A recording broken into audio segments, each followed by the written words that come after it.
ঢলিউডের মহারানী অপবিশ্বাস, যার হাসিতে মুগ্ধ কোটি কোটি দর্শক, ভালো গল্প মুভি নিয়ে আসছেন। মুভির শুটিং শুরু হবে ডিসেম্বর মাসের শেষের দিকে। হলে মুক্তি পেতে পারে রোজার ঈদে।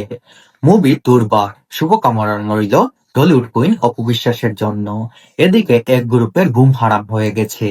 অপবিশ্বাস নাকি বুবলির নায়ক নিয়ে গেছেন। কিছুতেই বুঝলাম না। ওরা যেমন করতেছে মনে হচ্ছে সজল বুবলির স্বামী। অপবিশ্বাস তৃতীয় ব্যক্তি মাঝখানে ঢুকে গেছে। এবার আসি মূল কথায়। আপনারা অনেকেই বলছেন বুবলি নায়ক নিয়ে টানাটানি করছেন চিত্রনায়িকা অপবিশ্বাস।